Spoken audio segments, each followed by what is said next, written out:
Today we're going to take a look at upcycling long sleeves from t-shirts and sweatshirts that we have been upcycling at We So Love.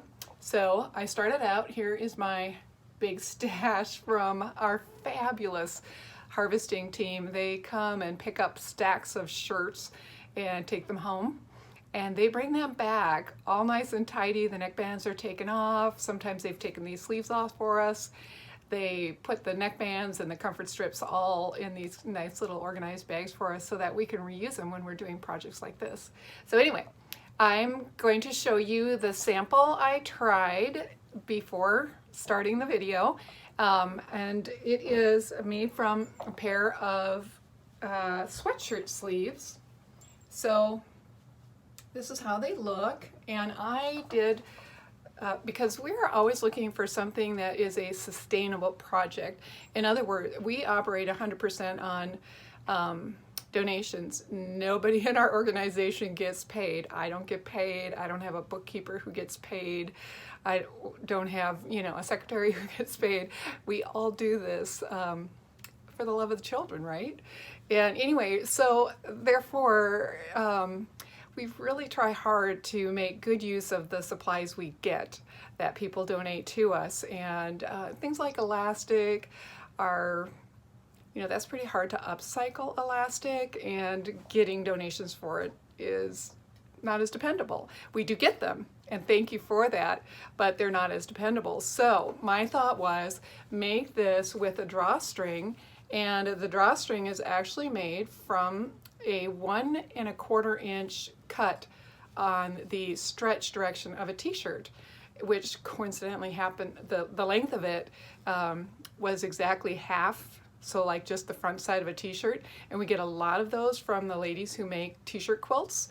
So we have a new use for partial shirts, which is great because I really like how this worked. And that means this pair of pants really can fit a child, like whether they're really a healthy kid, or maybe they're a short child.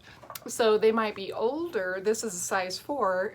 Possibly as a child who's, we had a grandson who, he was just very short, and so his proportions were different. So anyway, this allows the parent or the child to adjust it to fit them. And I just did a little eyelet stitch and then used a scissor to poke the hole, and then I grabbed a chopstick and pushed it in there so that I could actually get my bodkin through the hole. If you don't know what a bodkin is, this is it. It doesn't have a terribly big hole, so I really couldn't use a larger cut for my string, but this did work. And I was able to get this little leader head all the way into the hole and lead it through.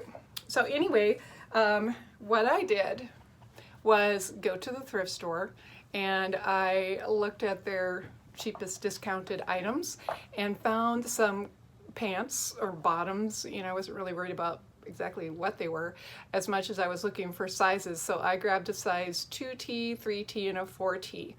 Now, the T indicator generally means it's a child not wearing a diaper anymore. So there's less ease from left to right for that diaper. So you might, like making a 2T,